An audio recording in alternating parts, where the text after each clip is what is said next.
Hello, ಎಲ್ರಿಗೂ ನಮಸ್ಕಾರ. Welcome back to my YouTube channel. ಮಗುಗೆ 6 ತಿಂಗಳು ತುಂಬಿದ ತಕ್ಷಣ ಅಮ್ಮ ಆದವ್ರಿಗೆ ಒಂದು ಟೆನ್ಷನ್ ಇರುತ್ತೆ. ಮಗುಗೆ ಏನ್ ತಿನ್ಸೋದು, ಏನ್ ತಿನ್ಸಿದ್ರೆ ಒಳ್ಳೇದು ಅಂತ. ಅಂತ ಟೈಮಲ್ಲಿ ಹೊರಗಡೆ ಸಿಗುವಂತ ಸಿರ್ಲಾಕ್‌ನ ತಂದು ಕೊಡ್ತೀವಲ್ವಾ? ಆದ್ರೆ ಹೊರಗಡೆಯಿಂದ ತಂದು ಕೊಡುವಂಥ ಸಿರ್ಲಾಕ್ ಎಷ್ಟು ಹೆಲ್ದಿ ಆಗಿರುತ್ತೆ ಅಂತ ಗೊತ್ತಿರಲ್ಲ. ಆದ್ರೂ ಕೊಟ್ಬಿಡ್ತೀವಿ.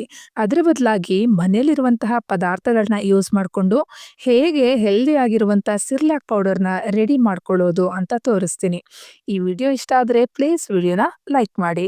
ಮೊದಲಿಗೆ ಹೆಲ್ದಿ ಆಗಿರುವಂತಹ ಸಿರ್ಲಾಕ್ ಪೌಡರ್‌ನ ರೆಡಿ ಮಾಡೋದಕ್ಕೆ ಏನೇನ್ ಇಂಗ್ರೀಡಿಯೆಂಟ್ಸ್ ಬೇಕು ಅನ್ನೋದನ್ನ ನೋಡೋಣ ಬನ್ನಿ. ಮೊದಲಿಗೆ ನೋಡಿ ನಾನಿಲ್ಲಿ 1 ಬೌಲಷ್ಟು ಕೆಂಪಕ್ಕಿ ತಗೊಂಡಿದ್ದೀನಿ. ಸೊ ನೀವು ಕೆಂಪಕ್ಕಿನೇ ತಗೋಬೇಕು ಅಂತ ಏನಿಲ್ಲ. ಮನೇಲಿ ನೀವು ಯಾವ ಅಕ್ಕಿ ಯೂಸ್ ಮಾಡ್ತಾ ಇರ್ತೀರಾ ಅದನ್ನೇ ತಗೋಬಹುದು. ರೇಷನ್ ಅಕ್ಕಿ, ಸೋನಾ ಮಸೂರಿ ಅಕ್ಕಿ ಯಾವುದಾದ್ರೂ ತಗೋಬಹುದು. ಆದ್ರೆ ಕೆಂಪಕ್ಕಿನ ಬಳಸೋದ್ರಿಂದ ಮಕ್ಕಳಿಗೆ ಈಸಿಯಾಗಿ ಡೈಜೆಷನ್ ಆಗುತ್ತೆ. ಯಾಕಂದ್ರೆ ಈ ಅಕ್ಕಿಗೆ ಪಾಲಿಶಿಂಗ್ ಏನು ಮಾಡಿರೋದಿಲ್ಲ. ಇದರಲ್ಲಿರುವಂತಹ ಕಾರ್ಬೋಹೈಡ್ರೇಟ್ ಇಂದ ಮಕ್ಕಳಿಗೆ ಒಂದು ಒಳ್ಳೆ ಎನರ್ಜಿ ಸಿಗುತ್ತೆ. ಹಾಗೆ ಇದರಲ್ಲಿ ಐರನ್ ಅಂಶ ಜಾಸ್ತಿ ಇರುತ್ತೆ. ಅಷ್ಟೇ ಅಲ್ಲದೆ ಇಮ್ಯುನಿಟಿ ಪವರ್‌ನ ಬೂಸ್ಟ್ ಮಾಡುತ್ತೆ. ಹಾಗಾಗಿ ನಾರ್ಮಲ್ ಅಕ್ಕಿಗಿಂತ ಈ ಕೆಂಪಕ್ಕಿ ಬಹಳ ಒಳ್ಳೆಯದು. ನೆಕ್ಸ್ಟು ನಾನು 2 ಸ್ಪೂನ್ ಆಗುವಷ್ಟು ತೊಗರಿ ಬೇಳೆನ ತಗೋತಾ ಇದ್ದೀನಿ.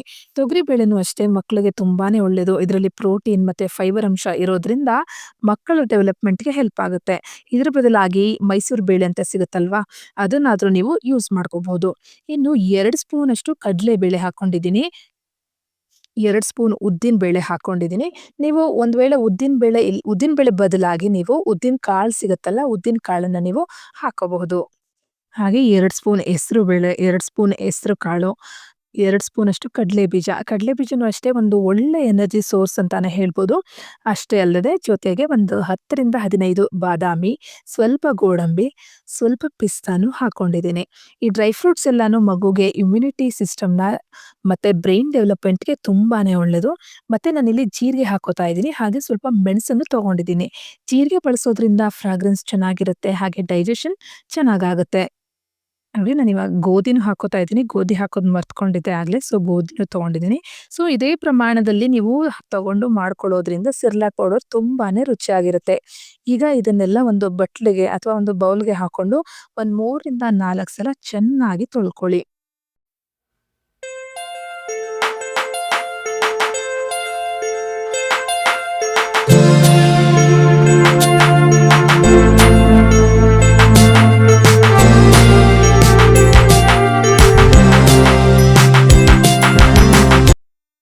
ತೊಳ್ಕೊಂಡಿದ್ದಾದ್ಮೇಲೆ ಇದನ್ನ ಶೋಧಿಸ್ಕೋಬೇಕು ಅಥವಾ ಸೋಸ್ಕೋಬೇಕು.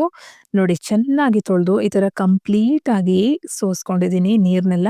ಇದನ್ನ ಇವಾಗ ಒಂದು ಕಾಟನ್ ಬಟ್ಟೆ ಮೇಲೆ ಹರಡ್ಕೊಳ್ಳಿ. ಯಾಕಂದ್ರೆ ಕಾಟನ್ ಬಟ್ಟೆ ಮೇಲೆ ಹರಡೋದ್ರಿಂದ ನೀರೆಲ್ಲ ಚೆನ್ನಾಗಿ ಹೀರ್ಕೊಳ್ಳುತ್ತೆ ಬಟ್ಟೆ. ಏನು ತೇವಾಂಶ ಇರಬಾರ್ದು. ಆ ರೀತಿ ಒಣಗಿಸ್ಕೋಬೇಕು. ನಾನಿಲ್ಲಿ ಫ್ಯಾನ್ ಕೆಳಗಡೆನೆ ಹಾಕಿ ಒಣಗಕ್ ಹಾಕಿದ್ದೀನಿ. ಅಂದ್ರೆ ಫ್ಯಾನ್ ಗಾಳಿಗೆ ಹಾಕಿ ಒಣಗಕ್ಕಿಟ್ಟಿದ್ದೀನಿ. ನೀವು ಬಿಸಿಲಿಗೆ ಹಾಕ್ತೀರಾ ಅಂದ್ರೆ ಇದ್ರ ಮೇಲೆ ಒಂದು ಬಟ್ಟೆನ ಕವರ್ ಮಾಡಿ. ಯಾಕಂದ್ರೆ ಹೊರಗಡೆಯಿಂದ ಯಾವುದೇ ಧೂಳು ಬರೋದಿಲ್ಲ. ನೋಡಿ ಇವಾಗ ಒಣಗಿದಾದ್ಮೇಲೆ ತೋರಿಸ್ತಾ ಇದ್ದೀನಿ. ಫುಲ್ಲು ಡ್ರೈ ಆಗಿದೆ. ಸ್ವಲ್ಪನೂ ತೇವಾಂಶ ಇಲ್ಲ. ಕೈಗೆ ಅಂಟಬಾರದು. ನೋಡ್ತಾ ಇದ್ದೀರಲ್ವಾ? ಸ್ವಲ್ಪನೂ ಅಂಟ್ತಾ ಇಲ್ಲ.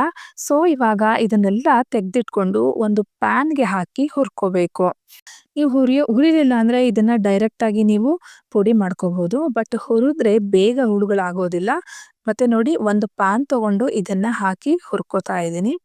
ಮತ್ತೆ ಇದನ್ನ ಹುರಿಯುವಾಗ ಲೋ ಟು ಮೀಡಿಯಂ ಫ್ಲೇಮ್‌ನಲ್ಲಿ ಇಟ್ಕೊಂಡು ಹುರ್ಕೊಳ್ಳಿ. ಯಾಕಂದ್ರೆ ಹೈ ಫ್ಲೇಮಲ್ಲಿ ಇಟ್ಟು ಹುರಿಯೋದ್ರಿಂದ ಸೀದೋಗ್ಬಿಡುತ್ತೆ. ಇನ್ನು ನಾನು ಡ್ರೈ ಫ್ರೂಟ್ಸ್ ಹಾಕಿದ್ದೀನಲ್ವಾ, ಅದನ್ನ ಮಗುಗೆ 8 ತಿಂಗಳು ಆದ್ಮೇಲೆ ಹಾಕೊಳ್ಳಿ. ಪಿಸ್ತಾ ಮತ್ತೆ ಗೋಡಂಬಿ ಎಲ್ಲಾನು. ಇನ್ನು ಕಾಳುಗಳು ಅಷ್ಟೇ 6 ತಿಂಗಳು ಮಗು ಆಗಿದ್ರೆ ಕ್ವಾಂಟಿಟಿ ಸ್ವಲ್ಪ ಕಡಿಮೆ ಮಾಡ್ಕೊಳ್ಳಿ ಕ್ವಾಂಟಿಟಿದು. ನೋಡಿ ಇದನ್ನ ತುಂಬಾ ಟೈಮ್ ಹುರಿಬೇಕು ಅಂತ ಏನಿಲ್ಲ. ಸ್ವಲ್ಪ ಕಲರ್ ಚೇಂಜ್ ಆಗೋವರೆಗೂ ಹುರ್ಕೊಂಡ್ರೆ ಸಾಕು.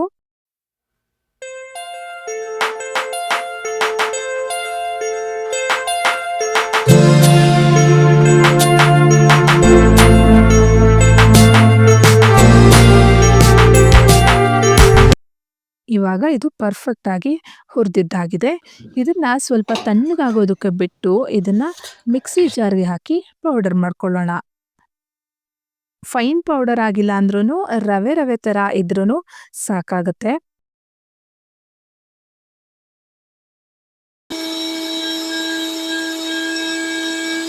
ಮಾಡ್ಕೊತಾ ಇದ್ದೀನಿ. ನೋಡಿ ಇವಾಗ ಪೌಡರ್ ರೆಡಿ ಆಗಿದೆ. ನಮ್ಮ home made Cerelac powder ready ಆಯ್ತು. ಇದನ್ನ ಇವಾಗ ಜರಡಿ ಮಾಡ್ಕೊಳ್ಳಿ. ಏನಾದ್ರೂ ಕಾಳುಗಳು ಅಥವಾ ಬಾದಾಮಿ ಪೀಸಸ್ ಇದ್ರೆ ಅಥವಾ ಏನಾದ್ರೂ ಗಂಟುಗಳಿದ್ರೆ ಅದೆಲ್ಲ ಹೋಗುತ್ತೆ. ನೋಡಿ ನಾನಿವಾಗ ಜರಡಿ ಮಾಡ್ಕೊತಾ ಇದ್ದೀನಿ. ಈ ತರ ಗಂಟುಗಳೆಲ್ಲ ಹೋಗುತ್ತೆ. ಫೈನಲಿ ನಮ್ಮ home made Cerelac powder ready ಆಯ್ತು. ಇನ್ನು ಇದನ್ನ ನಾವು ಬಾಕ್ಸ್‌ಗೆ ಹಾಕಿ ಸ್ಟೋರ್ ಮಾಡೋದಕ್ಕಿಂತ ಮುಂಚೆ ಇದನ್ನ ಸ್ವಲ್ಪ ಆರ್ಲಿಕ್ ಬಿಡೋಣ. ಯಾಕಂದ್ರೆ ಮಿಕ್ಸಿಗೆ ಹಾಕ್ದಾಗ ಸ್ವಲ್ಪ ಬಿಸಿ ಇರುತ್ತೆ ಅಲ್ವಾ? ಡೈರೆಕ್ಟ್ ಆಗಿ ಸ್ಟೋರ್ ಮಾಡಿ ಇಡೋದ್ರಿಂದ ಸ್ಮೆಲ್ ಬರೋ ಚಾನ್ಸಸ್ ಇರುತ್ತೆ. ನೋಡಿ ಸ್ವಲ್ಪ ತಣ್ಣಗಾದ್ಮೇಲೆ ಇವಾಗ ಒಂದು ಸ್ಟೀಲ್ ಬಾಕ್ಸ್‌ಗೆ ಹಾಕಿ ಎತ್ತಿಟ್ಕೊತಾ ಇದ್ದೀನಿ. ಈ ಸಿರ್ಲಾಕ್ ಪೌಡರ್‌ನ ನೀವು ಹೊರಗಡೆ ಅಂಗಡಿಯಿಂದ ತರುವಂಥ ಪೌಡರ್ ತರನೇ ಇರುತ್ತೆ. ಹೆಲ್ದಿ ಆಗಿರುತ್ತೆ. ಬೇರೆ ಊರಿಗೆ ಹೋದಾಗ ಈ ಬಾಕ್ಸ್ ತಗೊಂಡೋದ್ರೆ ಸಾಕು. ಮಗುಗೆ ಏನ್ ತಿನ್ಸೋದು ಅನ್ನೋ ಊಟದ ಚಿಂತೆನೇ ಇರೋದಿಲ್ಲ. ಆರಾಮಾಗಿ ಮಕ್ಕಳು ತಿಂತಾರೆ. ಅಷ್ಟೇ ಅಲ್ಲದೆ ನಾವು ಯೂಸ್ ಮಾಡಿರುವಂತಹ ಎಲ್ಲ ಇಂಗ್ರೀಡಿಯೆಂಟ್ಸು ಸಹ ಹೆಲ್ದಿ ಆಗಿರೋದೆ. ಇಲ್ಲಿ ನಾವೇನ್ ಕಾಳುಗಳು ಅಥವಾ ಬೇಳೆಗಳೆಲ್ಲ ಏನ್ ಯೂಸ್ ಮಾಡಿರ್ತೀವಲ್ವಾ, ಅದೆಲ್ಲವೂ ಸಹ ಮಗು ವೆಯ್ಟ್‌ನ ಜಾಸ್ತಿ ಮಾಡೋದಕ್ಕೆ ಹೆಲ್ಪ್ ಮಾಡುತ್ತೆ. ಪ್ರೋಟೀನ್, ಕ್ಯಾಲ್ಸಿಯಂ, ಕಾರ್ಬೋಹೈಡ್ರೇಟ್ ಸಿಗೋದ್ರಿಂದ ಮಕ್ಕಳಿಗೆ ಮೂಳೆಗಳು ಸ್ಟ್ರೆಂತ್ ಆಗೋದಕ್ಕೆ ಹೆಲ್ಪ್ ಮಾಡುತ್ತೆ. ಇನ್ನು ಈ ಹೆಲ್ದಿ ಆದಂತಹ ಸಿರ್ಲಾಕ್ ಪೌಡರ್ ಏನೋ ರೆಡಿ ಆಯ್ತು. ಮಗುಗೆ ತಿನ್ಸೋದಕ್ಕೆ ಹೇಗೆ ಪ್ರಿಪೇರ್ ಮಾಡೋದು ಅನ್ನೋದನ್ನ ನೋಡೋಣ. ಮೊದಲು ಒಂದು ಬಟ್ಲ ಅಥವಾ ನೀವು ಪ್ಯಾನ್ ತಗೊಂಡು ಅದಕ್ಕೆ 2 ಸ್ಪೂನ್ ಆಗುವಷ್ಟು ಪೌಡರ್‌ನ ಹಾಕೋತಾ ಇದ್ದೀನಿ. ಯಾಕಂದ್ರೆ ನನ್ನ ಮಗಳಿಗೆ ಇಷ್ಟು ಸಾಕಾಗತ್ತೆ. ನೀವೇನಾದ್ರೂ ಫಸ್ಟ್ ಟೈಮ್ ಕೊಡ್ತಾ ಇದ್ದೀರಾ ಅಂತ ಅಂದ್ರೆ 1 ಸ್ಪೂನ್ ಹಾಕೊಂಡು ಮಾಡ್ಕೊಳ್ಳಿ ಸಾಕಾಗತ್ತೆ. ಇವಾಗ ಇದಕ್ಕೆ 1 ಗ್ಲಾಸಷ್ಟು ನೀರು ಹಾಕೋತಾ ಇದ್ದೀನಿ. ಕರೆಕ್ಟ್ ಕನ್ಸಿಸ್ಟೆನ್ಸಿಲಿ ಬರುತ್ತೆ ಈ ತರ 1 ಗ್ಲಾಸ್ ನೀರು ಹಾಕೊಳ್ಳೋದ್ರಿಂದ. ಇವಾಗ ನೀರು ಹಾಕೊಂಡು ಎಲ್ಲೂ ಗಂಟಿಲ್ದೇ ಇರೋ ತರ ಚೆನ್ನಾಗಿ ಮಿಕ್ಸ್ ಮಾಡ್ಕೋಬೇಕು. ನೋಡಿ ಈ ತರ ಚೆನ್ನಾಗಿ ಮಿಕ್ಸ್ ಮಾಡ್ಕೊಳ್ಳಿ. ಎಲ್ಲೂ ಗಂಟಿಲ್ದೇ ಇರೋ ತರ ಮಿಕ್ಸ್ ಮಾಡಿದ್ದಾದ್ಮೇಲೆ ಸ್ಟವ್ ಮೇಲಿಟ್ಟು ಸ್ವಲ್ಪ ಬೇಯಿಸ್ಕೋಬೇಕು. ತುಂಬಾ ಚೆನ್ನಾಗಿ ಬೇಯಿಸ್ಕೋಬೇಕು ಅಂತ ಏನಿಲ್ಲ. ಯಾಕಂದ್ರೆ ನಾವೆಲ್ಲ ಆಗ್ಲೇ ಆಲ್ರೆಡಿ ಹುರ್ದಿರೋದ್ರಿಂದ ಕಾಳುಗಳನ್ನ, ಅಕ್ಕಿನ ಎಲ್ಲ ಹುರ್ದು ಪುಡಿ ಮಾಡ್ಕೊಂಡಿರೋದ್ರಿಂದ ಸ್ವಲ್ಪ ಕುದಿಸ್ಕೊಂಡ್ರೆ ಸಾಕಾಗತ್ತೆ. ನೋಡಿ ಸ್ವಲ್ಪ ಹೊತ್ತು ಕುದಿಸ್ಕೊಂಡ್ರೆ ಸಾಕು.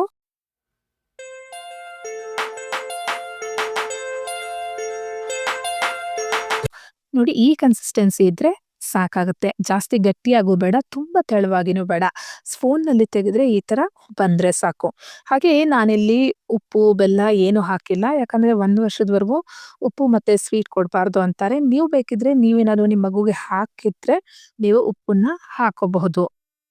ಈ ಕನ್ಸಿಸ್ಟೆನ್ಸಿ ಇದ್ರೆ ಸಾಕು. ಯಾಕಂದ್ರೆ ನಾವು ಕಾಳುಗಳನ್ನೆಲ್ಲ ಹಾಕಿರೋದ್ರಿಂದ ಅದು ತಣ್ಣಗಾದ್ಮೇಲೆ ಇನ್ನೂ ಸ್ವಲ್ಪ ಗಟ್ಟಿಯಾಗತ್ತೆ. ಸೊ ಕರೆಕ್ಟ್ ಕನ್ಸಿಸ್ಟೆನ್ಸಿ ಆಗುತ್ತೆ. ನೋಡಿ ಇವಾಗ ನಮ್ಮ ಬೇಬಿ ಫುಡ್ ರೆಡಿ ಆಯ್ತು. ನಾನು ನನ್ನ ಮಗಳಿಗೆ ಇದನ್ನ 7 ತಿಂಗಳಿಂದ ಕೊಡ್ತಾ ಇದ್ದೀನಿ. ಇನ್ನು ಇದನ್ನ ನಾನು ಮಧ್ಯಾಹ್ನ ಲಂಚ್‌ಗೆ ಅಥವಾ ರಾತ್ರಿ ಊಟಕ್ಕೆ ಯಾವ್ದಾದ್ರು 1 ಟೈಮು, ದಿನಕ್ಕೆ 1 ಟೈಮ್ ಕೊಟ್ರೆ ಸಾಕಾಗತ್ತೆ.